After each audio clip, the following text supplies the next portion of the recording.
Ya, kami lanjutkan dialog mengenai membongkar kasus korupsi BTS 4G Kominfo. Sudah bergabung bersama dengan kami Bang Habibur Rahman, anggota Komisi 3 DPR RI dari fraksi Partai Gerindra. Selamat malam Bang Habibur Rahman, apa kabar Bang? Ya, selamat malam. Ya, Assalamualaikum. ya, waalaikumsalam. Alhamdulillah. Tadi kita sudah banyak bahas baik dari segi hukum ya pemberantasan korupsi oleh ICW, juga ada Bang Adi Praitno yang mengupas dari sisi politik. Tapi kalau dari Komisi 3 DPR RI, Bang Habibur Rahman, apa catatan Anda dari kasus 4G Kominfo ini yang dibongkar oleh Kejaksaan Agung? Banyak yang kemudian mengapresiasi karena nilainya ini sangat besar, 8 triliun sekian. Bahkan mungkin disebut salah satunya adalah kasus korupsi dengan nilai yang terbesar di Indonesia sejauh ini.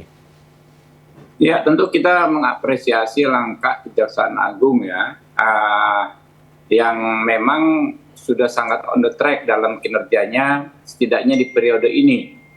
Kami mencatat ya bahwa Kejaksaan Agung banyak sekali mengusut kasus-kasus korupsi dengan nilai kerugian keuangan negara yang sangat besar.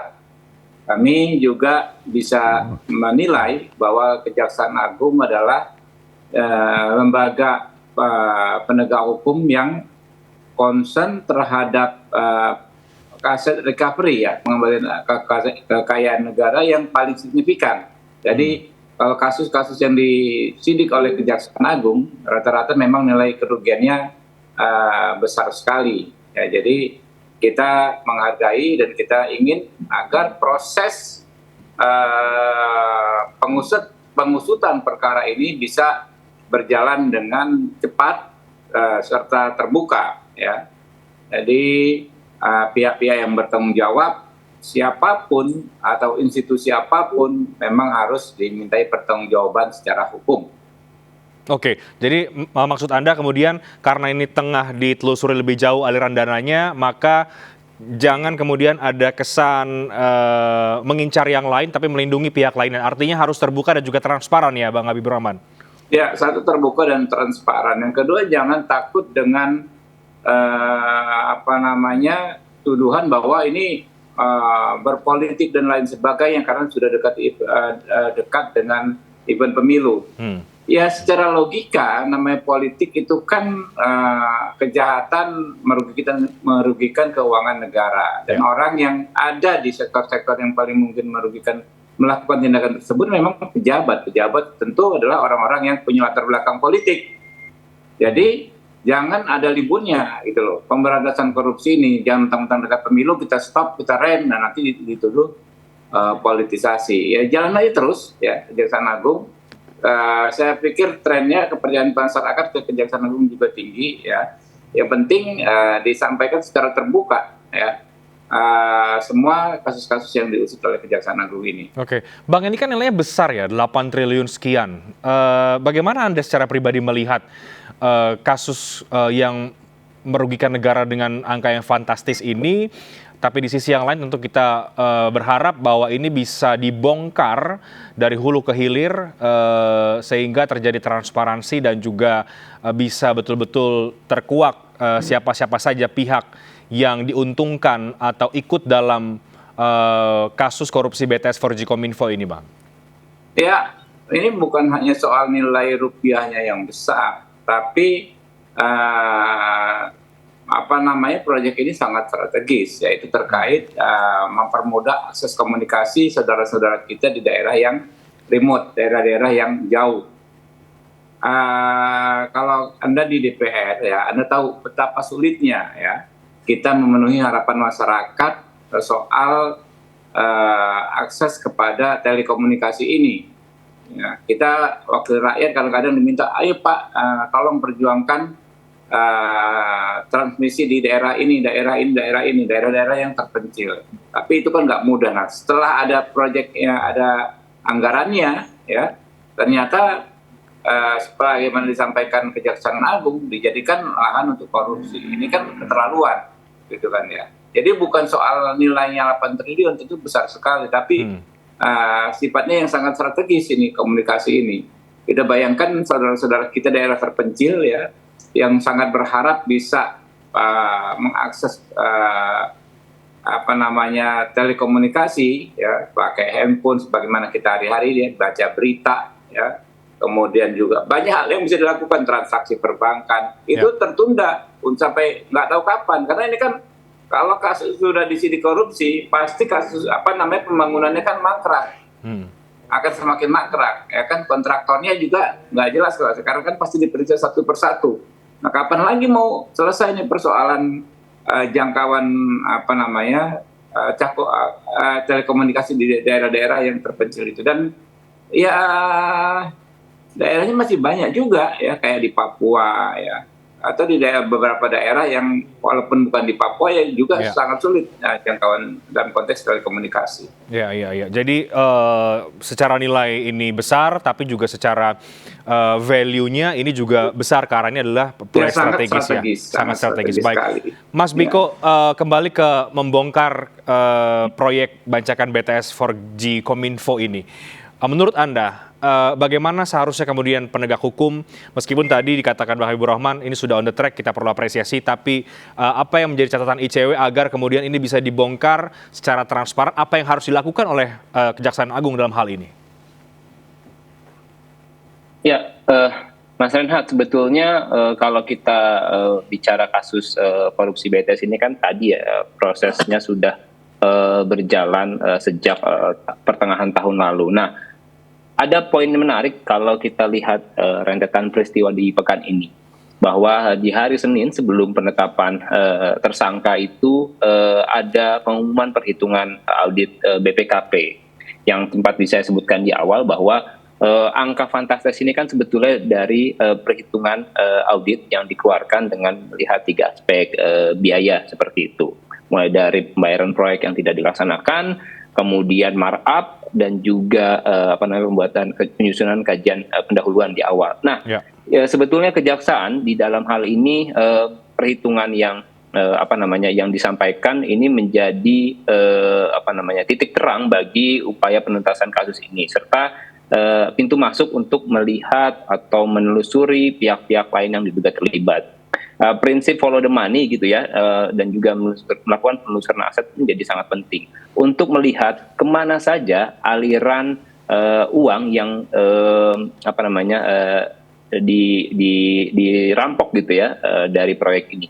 8,03 triliun itu kan tentu kalau dirinci gitu ya, BPKP pasti punya turunan-turunan yang sangat besar, terutama pada aspek markup gitu ya. Termasuk juga untuk melihat ada yang juga sempat saya sampaikan tadi, sekitar Januari-Februari itu sebetulnya indikasi atau aroma dugaan keterlibatan JGP ini kan sudah terendus gitu ya, ketika pemeriksaan, dan dalam pemeriksaan itu, ini berdasarkan laporan KJI ya, disampaikan bahwa ada dalam tanda kutip penerimaan atau permintaan dana operasional yang disampaikan 500 juta sekian per bulan. Nah, ini sebetulnya yang harus ditelusuri lebih lanjut gitu. Termasuk juga fakta bahwa ada pengembalian dana, Mas Renhat. Jadi patut diingat bahwa dalam kasus ini selain nama JGP itu disebut gitu ya di awal tahun kemarin ini, ada kedugaan keterlibatan Georgius Alex yang juga ini adalah adik dari yang bersangkutan, dan faktanya adalah ia mengembalikan uang kepada penyidik kejaksaan. Nah, tentu kan ini bisa dilihat gitu. Pertanyaan adalah apa kaitan yang bersangkutan mendapatkan fasilitas dari Bakti selaku badan layanan BLU Kemenkominfo seperti itu. Nah, dari sini kan sebetulnya bisa ditelusuri lebih lanjut gitu ya, kemana saja aliran dana ini, terus bagaimana kemudian Bakti gitu ya, karena proyek ini dilaksanakan oleh Bakti itu merancang proyek pelaksanaan atau implementasi proyek ini. Karena, nah ini yang perlu dilihat, bahwa berdasarkan catatan kami dan juga dalam audit BPK gitu ya, maksud saya, indikasi persekongkolan ini sudah terjadi sejak awal, Mas Renhat. Sejak dari perencanaan, persiapan, sampai dengan pelaksanaan proyek. Jadi bisa dibayangkan gitu ya, kalau kita merunut ke 5 tersangka yang lain gitu ya, ada peran-peran masing-masing tuh. Ada persekongkolan dalam pengaturan tender gitu ya. Ada pemilihan yang tidak sesuai dengan ketentuan. Dan itu terkonfirmasi ketika kita membaca audit BPK ini gitu ya, bahwa ada perusahaan yang dinilai tidak sesuai dengan kriteria yang disebutkan gitu ya, yang melaksanakan proyek ini gitu ya. Terus masuk juga ketika kami di awal itu melihat proyek ini ternyata molor dari target, lalu kemudian ada pembayaran yang tertunda gitu ya terhadap subkontraktor gitu ya, sampai akhirnya mangkrak seperti itu. Dan kita masyarakat gitu ya menyaksikan juga secara langsung di sebuah pemberitaan gitu ya, di liputan KJ itu ada bahkan di beberapa daerah proyek ini tidak mangkrak gitu ya, molor dan juga tidak berjalan sesuai dengan idealnya gitu ya. Gitu. Dan yang jadi catatan adalah penting bagi kejaksaan untuk mengusut tuntas perkara ini gitu ya, hingga pihak-pihak yang diduga terlibat baik dari unsur Kominfo, Bakti gitu ya, Bakti ini BLU gitu ya, maupun pihak-pihak swasta. Mas Renhat perlu diingat gitu ya, saya ingat betul sekitar bulan Maret itu ada pengumuman 25 orang yang dicegah gitu ya untuk berpergian. Nah ini kan sebetulnya kan dari penetapan tersangka JGP, lalu kemudian laporan audit, laporan perhitungan BPKP gitu ya, ini kan jadi pintu masuk nih, dikejar gitu ya yang bersangkutan JGP, siapa saja yang terlibat dalam proyek ini tentu yang diharapkan. Jadi tadi gitu ya, pintu masuk perhitungan kerugian negara dan juga penetapan tersangka ini menjadi hal yang harus ditindaklanjuti. Nah yang kedua tentu adalah bagaimana melakukan penelusuran atau aliran dana dugaan pencucian uang akibat perbuatan korupsi yang dilakukan. Ini dengan melibatkan PPATK. Ini tentu juga sangat penting untuk melihat sejauh mana gitu ya alur atau aliran dana yang juga mengalir gitu ke sejumlah aktor. Oke. Dan menurut ICW apakah itu juga besar kemungkinan seperti yang sekarang sudah mulai muncul beritanya adalah ini bisa mengalir kemudian ke partai politik tempat Johnny G. Plate bernaung atau mungkin ke yang lain? Ya, indikasi itu tentu yang harus ditelusuri lebih lanjut oleh kejaksaan gitu ya, oleh penyidik kejaksaan gitu ya. Karena begini Mas, tadi sebenarnya Mas Adi sudah sempat menyampaikan ada dua konteks dalam perkara ini. Yang sebenarnya ramai adalah konteks yang kedua. Yang pertama, konteks fakta hukum mengenai kasus dan kasus korupsi ini jelas gitu ya, bahwa kasus ini sebetulnya sudah diselidiki sejak lama gitu ya, meskipun tadi bicara dugaan keterlibatan JGP ini sudah terendus gitu ya ketika ada pemeriksaan tersangka di Januari Februari gitu ya.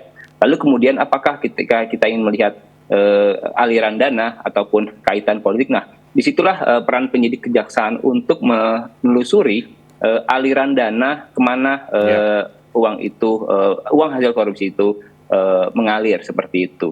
Nah, karena masyarakat kan sebetulnya ya tadi ya sempat Mas Adi juga menjelaskan gitu ya, konteks politik ini ditarik segala macam.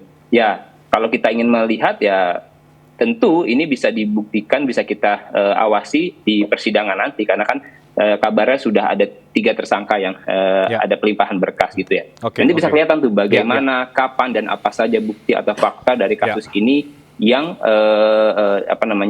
ada gitu ya. Nah ini bisa dilihat apakah satu peristiwa dan peristiwa lain itu berkaitan. Nah ini juga tentu pentingnya profesionalitas dan transparansi serta akuntabilitas penanganan perkara ini, sehingga sehingga masyarakat bisa mengawasi prosesnya seperti itu. Sebelum saya ke Bang Adi Praetno, saya ke Bang Habibur Rahman lagi. Ada tambahan dari Anda, Bang Habibur Rahman, kalau kemudian tadi dikatakan oleh Mas Biko dari ICW, ini perlu ditelusuri aset-asetnya juga, karena sudah ada prakondisi tentu sebelum ini dilakukan, dan melibatkan pihak-pihak PPATK yang juga sudah disebut oleh Kejaksaan Agung akan ikut dilibatkan, dan upaya untuk mengembalikan dana dari kerugian korupsi ini. Apa yang Bang Habibur Rahman ingin tambahkan? Ya, penegakan hukum tipikor kan yang paling penting adalah, sebetulnya menurut saya yang sangat penting juga adalah aset recovery, ya, pengembalian aset kemana hasil korupsi itu mengalir. Nah tentu Kejaksaan Agung ahlinya ya dalam membongkar itu semua, apalagi melibatkan PPATK. Dan hukum anti korupsi kita kan juga sudah mempraktekkan, ya, bukan hanya mengatur, institusi-institusi apapun yang terlibat tindak pidana korupsi bisa diusut. Jadi angka yang demikian besar, kecil kemungkinan kan hanya konsumsi pribadi ke pribadi. Pasti ada sesuatu yang besar yang membuat pelakunya nyaman melakukan dan berani karena merasa ada backup. Nah, kita nggak mau berprasangka, kita nggak mau berasumsi. Tinggal dibuktikan saja dalam proses yang transparan ya. Dan saya pikir kalau dalam setiap persidangan itu paling penting itu surat dakwaan. Mahkotanya jaksa itu kan surat dakwaan. Ya. Di surat dakwaan itu akan diuraikan secara tuntas, secara jelas, secara detail ya. Uraian peristiwa, pelakunya siapa saja, waktunya ya, dan pemenuhan unsur-unsur pasalnya. Kita pikir kita dukung ya kejaksaan kerja cepat ya, segera misalnya sudah ada yang bisa dilimpahkan, bisa segera disidangkan perkara ini. Oke, dan melibatkan lembaga-lembaga lain juga menjadi penting ya, Bang Habibur Rahman, seperti PPATK ya, misalnya. Tentu sangat penting, siapapun, baik orang maupun badan hukum yang terlibat harus dimintai pertanggungjawaban. Oke. Secara hukum. Ya, Bang Hadi, tampaknya masih panjang ini ya efek dan juga babak demi babak setelah penetapan tersangka Pak Johnny G. Plate. Secara hukum tadi sudah dijabarkan jelas oleh Mas Biko dan juga Bang Habibur Rahman dari Komisi Hukum DPR Komisi 3, dan juga secara politik perlu kita ulas lagi, ini efeknya bisa kemana-mana. Paling tidak Anda melihat apakah itu bisa merubah sekarang peta koalisi mungkin atau peta politik yang ada yang sudah berjalan saat ini? Ya, yang panjang itu sebenarnya tetap dua-duanya, isu politik dan isu hukum. Isu politik tentu ini akan menjadi badai dan prahara bagi koalisi perubahan. Di tengah konsolidasi yang sedang mereka bangun, tentu ini bukan hanya menjadi noda, tapi menjadi bencana secara politik. Karena mereka selalu mempersepsikan sebagai poros perubahan yang ya dikonotasikan bersih gitu ya, agak berbeda dengan pemerintahan sekarang. Tapi nyata-nyatanya salah satu dari elit partai pendukung di antara mereka justru berurusan dengan kasus korupsi dengan jumlah yang cukup fantastis, Rehan. Jadi kalau PKS speak up, Demokrat speak up, Nasdem speak up terkait dengan 2024, pasti yang di-share dan komentarnya itu terkait dengan penangkapan Johnny Plate beberapa hari yang lalu. Jadi apapun statement-statement ataupun konten-konten yang disampaikan oleh partai politik di poros perubahan, pasti yang muncul adalah bagaimana Johnny Plate 8, triliun melakukan korupsi. Ya. Itu kan bagian dari pembunuhan karakter secara politik, di mana ini akan menjadi beban ya bagi partai politik poros perubahan. Yang kedua, secara hukum, ini pasti akan ditelusuri secara detail oleh kejaksaan ya. Soal siapa saja sebenarnya pihak-pihak yang terkait. 8,03 triliun ini kan untuk ukuran korupsi pribadi, memperkaya diri. Saya kira memang di luar batas kewajaran ya. Kalau korupsi pribadi misalnya cuma 20 miliar, 40 miliar gitu ya. Dan orang mungkin nganggap ini ya di batas toleransi ketamakan seorang politisi. Kalau sudah 8 triliun ini pastinya nggak lumrah. Makanya kita setuju dengan semua imbauan-imbauan elit ini, jangan hanya selesai sama Johnny Plate, tapi harus dibongkar setuntas-tuntasnya. Saya kira saya setuju dengan pernyataan Bang Habib, bahwa Kejaksaan Agung dan penegak-penegak hukum kita lainnya jangan pernah takut dengan tudingan-tudingan ini ada kriminalisasi dan intervensi secara politik. Selama itu track, selama itu fakta hukumnya kuat, selama itu valid dan terkonfirmasi, saya kira saatnya ini adalah momen bersih-bersih sebenarnya. Setiap 5 tahun sekali. Jadi karena sekarang itu ada konflik politik, biasanya saling buka antar borok, antar politisi, justru bagi saya ini momen yang bagus, Reinhard, untuk nangkep, untuk mentersangkakan gitu, dan memborgol mereka yang selama ini memang tidak pernah tersentuh dengan para penegak-penegak hukum ini. Saya kira justru Kejaksaan Agung ini harus termotivasi. Di tahun politik ini akan begitu banyak laporan-laporan elit-elit yang lain yang tersangka. Disitulah kemudian tutup mata, tutup telinga, burulah mereka yang jelas-jelas telah menggarung negara dengan kerugian yang menurut saya cukup mengerikan itu. Oke, jadi secara hukum masih panjang, secara politik juga masih panjang. Terakhir, Bang Habibur Rahman, Anda juga meyakini ya, percaya bahwa ini adalah kasus hukum, jangan kemudian ditarik-tarik ke politik dan lain sebagainya? Ya tentu, ya kalau kita lihat track record Kejaksaan Agung di periode ini kan bukan pertama kali mereka mengungkap kasus-kasus yang besar ya. Jiwasraya, banyak sekali kasus-kasus yang mereka bongkar, seret, lalu kerugian keuangan negara yang dipulihkan cukup besar. Kebetulan sekarang dekat dengan event politik dan terkait orang partai politik, tentu ada pembelaan dari pihak-pihak tertentu ya menganggap ini politisasi. Tapi sepanjang ya Kejaksaan Agung bisa meyakinkan masyarakat dengan bukti-bukti yang jelas, ya dengan surat dakwaan yang jelas, saya pikir itu semua akan terbantahkan. Oke, baik. Kita awasi, kita cermati bersama babak demi babak kasus korupsi BTS 4G Kominfo ini. Mudah-mudahan apa yang sudah kita bahas bisa memberikan pencerahan juga kepada publik dan juga banyak masukan terhadap proses hukum ini ke depan. Terima kasih banyak Bang Habibur Rahman, Mas Tibiko, terima kasih banyak Bang Adi Praetno, terima kasih banyak sudah bergabung. Selamat malam, sehat selalu. Bang Habib, Diko, terima kasih. Mas Reinhardt, Mas